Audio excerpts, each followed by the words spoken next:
Right, ఇక breaking news చూస్తున్నాం. ఆదాయమే లక్ష్యంగా వైన్ షాపులకు టార్గెట్లు విధిస్తున్న ఎక్సైజ్ శాఖ అధికారులు నిబంధనలు పాటిస్తున్నారా లేదా అనే విషయంపై తనిఖీలు చేయడం లేదు. ఇక వైన్ షాపుల యాజమానులు నెల నెల ఇచ్చే మామూలు తీసుకుని అటువైపు కన్నెత్తి చూడడం లేదనే ఆరోపణలు ఉన్నాయి. ఇక కొన్ని చోట్ల వైన్ షాపుల యాజమానులు సమయపాలన పాటించడం లేదు. ఇష్టరాజ్యంగా వైన్ షాపులను నడిపిస్తున్నా కూడా సంబంధిత అధికారులు పట్టించుకోవడం లేదు. ఇక రంగారెడ్డి జిల్లా చేవెళ్ల నియోజకవర్గం చేవెళ్ల మున్సిపాలిటీ పరిధిలో నిబంధనలకు నీళ్లు వదులుతున్నారు వైన్స్ యజమానులు. ఇక మైనర్లకు మద్యం విక్రయించడమే కాకుండా పర్మిట్ రూములు కూడా నిర్వహిస్తున్న వైన్ షాపుల యాజమానులకు ఎక్సైజ్ శాఖ అధికారులు వద్దపాడుతున్నారు. ఇక అధికారుల అంతదండలతో నిబంధనలు అతిక్రమిస్తూ చేవెళ్ల పట్టణ కేంద్రంలో హైదరాబాద్ రోడ్డు పక్కన ఇటీవల నూతనంగా వైన్ వెలిసిందే. ఇక రోడ్డు మధ్య నుంచి కనీసం 100 మీటర్లు సెట్ బ్యాక్ కలిగి ఉండాలి. ధృవిత వైన్స్ మాల్ ఈ వైన్ షాప్ సెట్ బ్యాక్ లేకుండానే నిర్మాణం జరిపారు.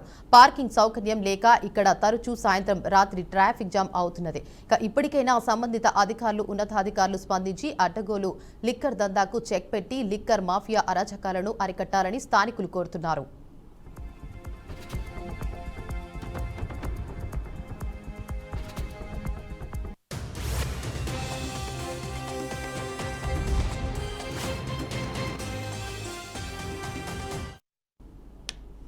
ఇక ఇదే అంశంపై మరింత సమాచారాన్ని మా ప్రతినిధి రామకృష్ణ అందిస్తారు. చెప్పండి రామకృష్ణ, అప్డేట్స్ ఏంటి?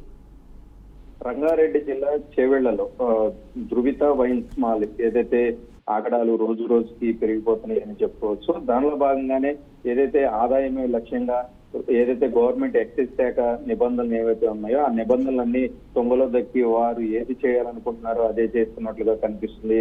ఇక్కడ చూస్తే ఇష్టారాజ్యంగా నిబంధనలు అన్ని కూడా అతిక్రమించారని చెప్పుకోవచ్చు. మెయిన్ గా చూసుకుంటే దీనికి సంబంధించి ఏదైతే హైదరాబాద్ హైవే పక్కన దీనికి సంబంధించి ధృవిత వైన్స్ మాల్ ఏర్పాటు చేయడం జరిగింది. దానికి సంబంధించి నిబంధనలు ఏమి ఉన్నాయో ఆ నిబంధనలన్నీ కూడా పట్టించుకోని పరిస్థితి అయితే ఉంది. మెయిన్ గా చూసుకుంటే కింది లెవెల్లో ఉన్నటువంటి అధికారులకి మామూళ్ళు ఇచ్చి దాదాపుగా నైట్ కూడా ఏదైతే రూల్స్ ఉన్నాయో ఆ రూల్స్ కూడా బ్రేక్ చేసే విధంగా అమ్మకాలు జరుగుతున్నాయని చెప్పుకోవచ్చు.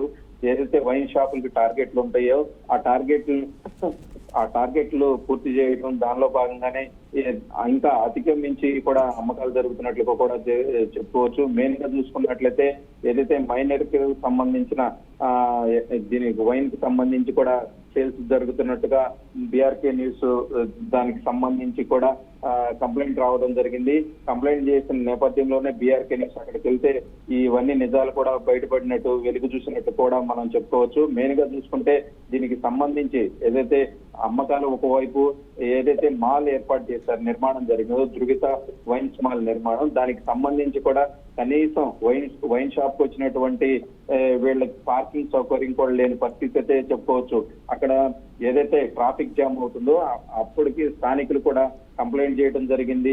ఈ కింద లెవెల్లో ఉన్నటువంటి అధికారులు దీనికి మామూళ్ళు ఇచ్చి వాళ్ళు మేనేజ్ చేశారని మేనేజ్మెంట్ మీద ఆరోపణలు ఉన్నాయి. మొత్తం మీద చూసుకుంటే దీనికి సంబంధించి ఎక్సైజ్ శాఖకు సంబంధించి ఉన్నతాధికారులు చొరవ తీసుకుని దీనికి సంబంధించి రూల్స్ అన్ని కూడా వీళ్ళు బ్రేక్ చేశారు. ఈ రూల్స్ అన్ని బ్రేక్ చేసిన నేపథ్యంలో వీళ్ళకి తగిన శిక్ష పడే విధంగా అన్ని కూడా చర్యలు తీసుకోవాలని స్థానికులైతే చెప్పిన పరిస్థితి అయితే ఉంది. అంటే రామకృష్ణ, ఇక్కడ ప్రధానంగా చూసుకున్నట్లయితే మైనర్లకు కూడా ఈ మందు అనేది విక్రయిస్తున్నారు. సో ఇంత జరుగుతున్నా కూడా అధికారులు ఎందుకు పట్టించుకోవడం లేదంటారు? ఏదైతే మైనర్లకు సంబంధించి ఏదైతే మద్యం అమ్మకూడదని ఒక రూల్ ఏదైతే ఉందో ఆ రూల్ కూడా తొంగలో దొక్కి వచ్చినటువంటి వాళ్ళకి అనుమానం వస్తే ఆధార్ కార్డు ఏదో కూడా చూస్తారు. జనరల్ గా వైన్ షాప్ లో రూల్స్ అన్ని పాటించేవాళ్ళు. వీళ్ళు చూస్తే ధృవిత వైన్స్ వాళ్ళు ఎక్కడ కూడా దానికి సంబంధించి నిబంధనలు ఏవైతే ఉన్నాయో ఆ నిబంధనలు అన్ని కూడా పట్టించుకునే పరిస్థితి అయితే మనకు క్లియర్ గా కనిపిస్తుంది. ఇక్కడ బీఆర్కే న్యూస్ వెళ్ళిన నేపథ్యంలో అవన్నీ రూల్స్ అన్ని కూడా ఎక్కడ కూడా పాటించిన పరిస్థితి చూస్తే మాత్రం ఇక్కడ కింది స్థాయి లెవెల్ ఎవరైతే ఎక్సైజ్ శాఖకు సంబంధించి కావచ్చు లేదంటే దీనికి సంబంధించిన అధికారులు ఎవరైతే ఉంటారో వాళ్ళు ఎవరు కూడా వాళ్ళకి మామూలు ఇస్తున్నారు. మామూలు ఇచ్చిన నేపథ్యంలోనే ఇవన్నీ రూల్స్ అన్ని కూడా బ్రేక్ చేస్తున్నారని కూడా చెప్తున్నారు. దీనికి సంబంధించి ఎక్సైజ్ శాఖకు సంబంధించి ఉన్నతాధికారులు ఎవరు ఉంటారో ఉన్నతాధికారులు చొరవ తీసుకుని దీనిపై కఠిన చర్యలు తీసుకోవాలని అయితే ఇప్పటికే దీనికి సంబంధించి కూడా అన్ని మన దృష్టికి వచ్చిన నేపథ్యం అయితే ఉంది.